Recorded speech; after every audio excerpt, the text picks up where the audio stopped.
Today we study ESA10H, cross product, and Heron's formula.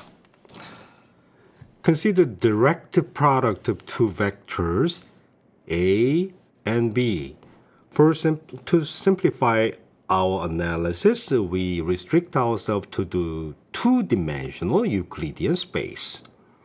The direct product of A and B can be expressed as this form, and this is a column vector, and B transpose is a row vector. And using this column vector, the first row is determined as A1, A1. Second row has a vector A2, A2. The first column has a common factor B1, B1, and second column has a common factor B2, B2.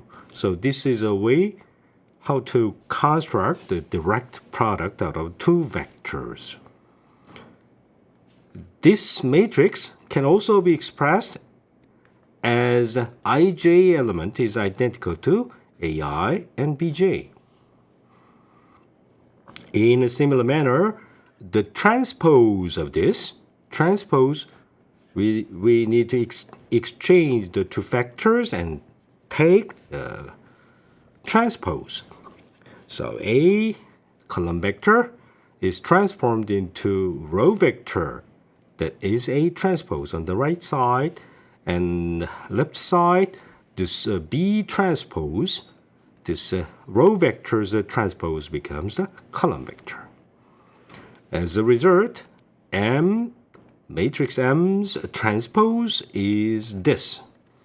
We know this AI, Bj, and this Aj, Bi, or because the product, the multiplication of a real number is commutative, it is a Bi, Aj. Because both of them are two-dimensional vectors, this direct product is a 2 by 2 square matrix. Square matrix means the number of rows and number of columns are the same. Any matrix can be expressed as a sum of symmetric part and antisymmetric part. Symmetric part is invariant on the exchange of a row and column. That means symmetric contribution is identical to its transpose. That can be achieved by summing M and M transpose. And after taking the sum of them, and we divide this one by 2 to construct the symmetric part. The explicit form of the symmetric part of a matrix M is diagonal components are the same as the original form because they are identical to each other for M and M transpose. However, off-diagonal elements are different. So this one is the same as this, and this one is the same as this. As a result, the symmetric part has the sum of these two, and actually the average of the two off-diagonal elements. So if we take the transpose, diagonal components are invariant and off-diagonal components are the same, so on the transpose, this matrix is invariant. If I make use of explicit notation of direct product, the symmetric part can be expressed as A times A, direct product of B, and B, direct product of A, and multiplied by 1/2. Explicitly, if I exchange this row and column indices, it is explicitly invariant on the exchange of row index and column index. Finally, we divide this into 3 pieces. First, we sum these two, that is called trace. Trace is a sum of diagonal components is called trace. Trace of a matrix. So average of the one half of the trace multiplied by unit matrix, identity matrix. Because I have added this component, I need to subtract this one to make it invariant. And this original contribution appears in the middle. Okay, this one is copied in here. And then why don't we sum these two? We find this one is A1, B1. This is A1, A2, B2. Subtraction of 1/2 A1, B1 plus A2, B2 leads to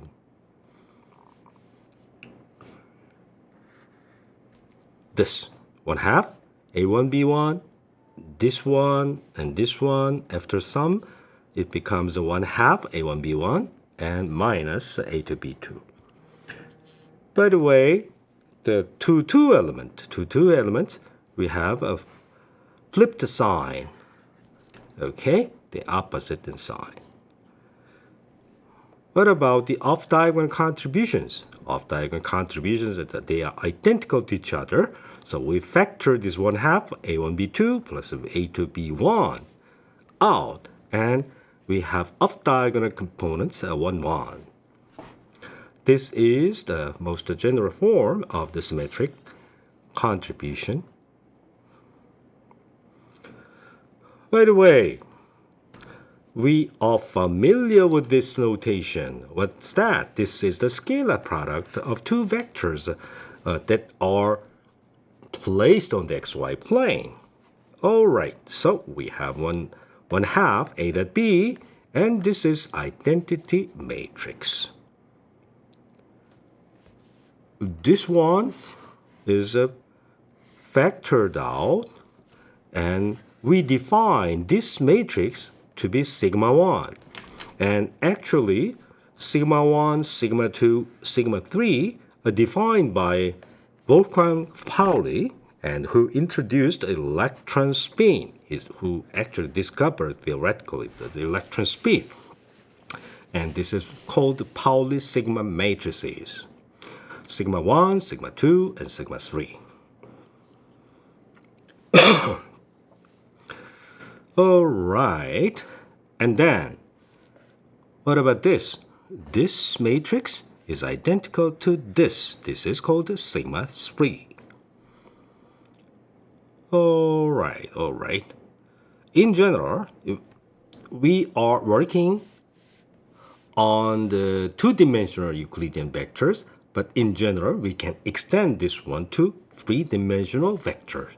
So in that case, this 1/2 that we used should be replaced with 1/n, where n is right now n equals 2, but we can extend this one to the three-dimensional case. So 1/3 will be the right expression for the most general Euclidean vector defined in three dimensions. And then this one, I and j, the A1, B2, A2, B1. All right. Not this. We return to the original form. This one. This one is this. And what we have done to arrive at this point was to add this contribution and subtract.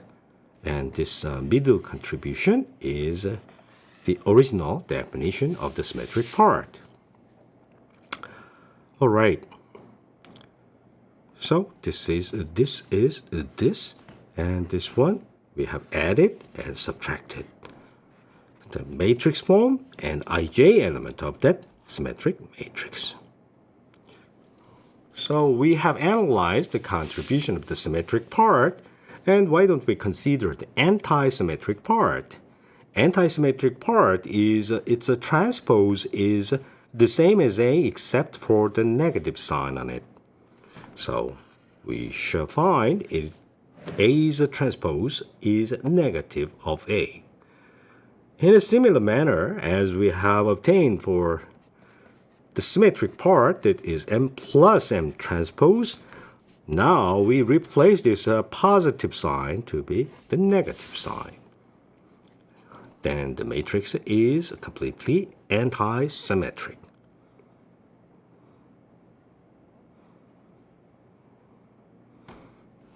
So this is symmetric part, anti-symmetric part, sum, then you will find the first term and first contribution, and the symmetric subtracted by anti-symmetric, then matrix M cancels and the M transpose survives. The anti-symmetric part of the direct product A and B is now defined as like this. Why don't we look into the explicit form of the anti-symmetric part? That is 1, 2, 2, 1 with negative sign. Here, the matrix K is I sigma 2. Let's see what is a sigma 2. This is a sigma 2. Sigma 2 minus I, 0, 0. To obtain this, we multiply I to the Pauli sigma matrix, the sigma 2. So I multiplied by minus I is 1. I multiplied by I is minus 1. So 0, 0. It has off-diagonal contribution with the opposite sign, that is anti-symmetric matrix. So this matrix, anti-symmetric matrix, is proportional to the anti-symmetric matrix whose diagonal component vanishes, off-diagonal components are, elements are with the opposite sign, and its magnitude is this one that is very familiar with the cross product actually. Once we define this both A and B to be on a xy plane, we find the rotation matrix of about every Cartesian axis by an angle of theta. For simplicity, we just rotate about the z-axis. Z-axis. So, what happens to this anti-symmetric matrix that represents the anti-symmetric contribution of A direct product with B? Okay, we remember vector A is transformed into vector A prime, and that can be obtained by multiplying rotation matrix to A, where A is assumed to be the column vector. Alright, the direct product of A prime and B prime can be obtained by taking the direct product of RA and RB's transpose. We recall that this R is multiplied on the left, and the transpose A multiplied by B transpose is a B transpose and A transpose. Therefore, a B transpose appears here, and R transpose appears on the right side. You'd like to pull out the anti-symmetric part of this matrix, that means anti-symmetric part of this matrix. What was that? This anti-symmetric part of this matrix is nothing but this. Alright, so this is 1/2 A1B2 minus A2B1 and this anti-symmetric matrix. we multiply the rotation matrix cosine, sine, minus sine, cosine, and matrix K, 1, minus 1, 0, 0. And the transpose of this rotation matrix, that is cosine, sine, minus sine, cosine. If we compute this, if we multiply the sine minus cosine, cosine, sine, cosine minus sine, copy, sine, cosine, multiply. What's that? Sine cosine minus sine cosine, 0. Cosine cosine minus cosine squared, and minus sine squared, minus cosine squared, minus sine squared. What's that? This one, sine squared plus cosine squared. This cancel. Minus sine cosine, cosine sine, plus. So we know the Pythagoras theorem, that is 1 and minus 1. So minus 1, 1, 0, 0. Under the rotation about the z-axis, this matrix K is invariant on the rotation. Haha. Therefore, a vector that is invariant on the rotation about the z-axis must be parallel to the z-axis. So we assume that this factor is to be multiplied to a vector whose component is whose direction is along the z-axis, either z-axis or minus z-axis. So we assume, we conclude that this antisymmetric matrix represents another representation of the E3 hat that is proportional to the parallel to the positive z-axis. In a similar manner, we can check how identity matrix that appears, for example, appears in here. What about that matrix? Rotate, under rotation. Under rotation, identity matrix. We don't have to multiply this. Then we can apply the fact that the rotation matrix and the orthogonal matrix, the transpose is the same as the inverse. Therefore, it is identity matrix. What about sigma 1? What is a sigma 1? Sigma 1, sigma 1, sigma 1, sigma 1. Where is a sigma 1? Pauli sigma matrix. Oh, where is it?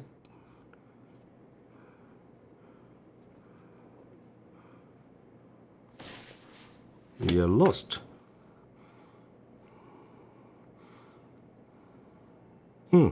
Sigma 1. The symmetric matrix. Symmetric matrix sigma 1 is this.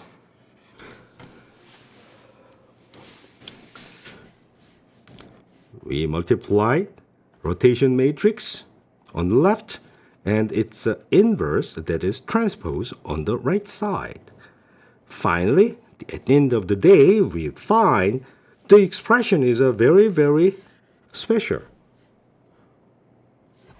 This is not a rotation matrix, but it is a very similar to, it has a similar structure as a rotation matrix, except that, for example, R2 theta should have been cosine 2 theta, sine 2 theta, minus sine 2 theta, and cosine 2 theta. This one shows the exchange in first column and the first row. The first column and second column. And the angular dependence is doubled. Very, very strange. There is no angular dependence, and there is a double angular dependence and exchange of the row and column.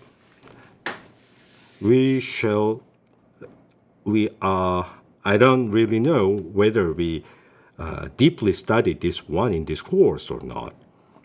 It is related to the spin structure of the direct product of two vectors.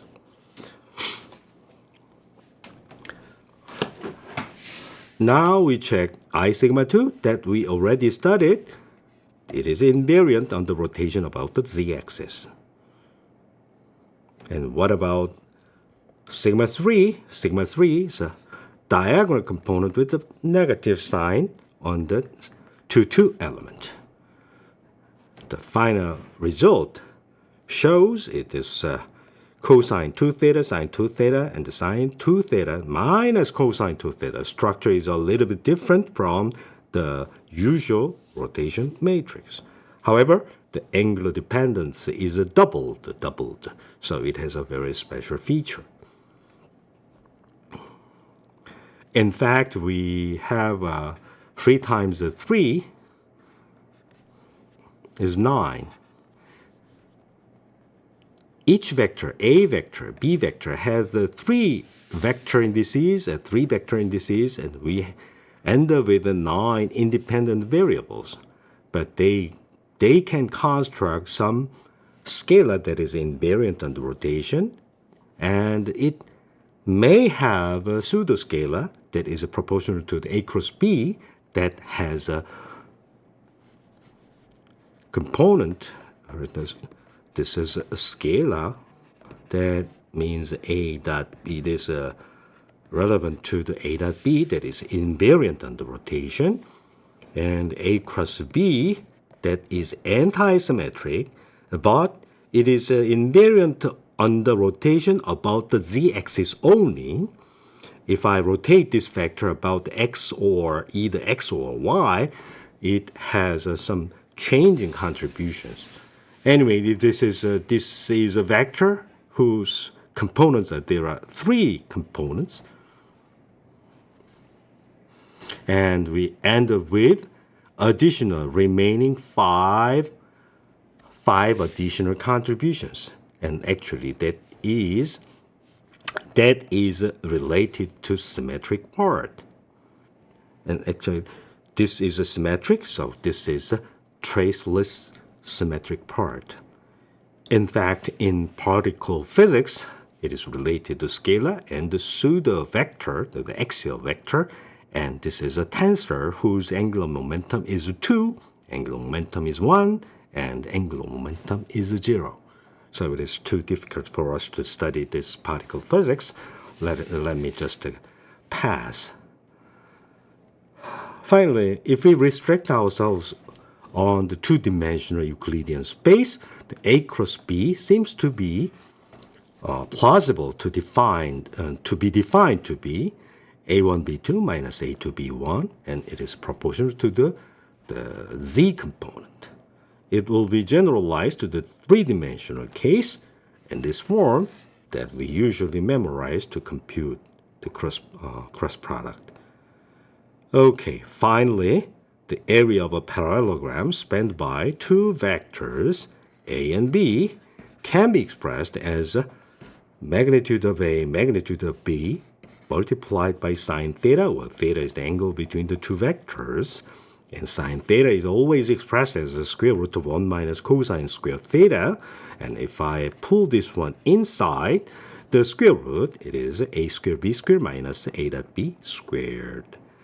And this is the magnitude of the cross product A cross B. That's it for today. Thank you.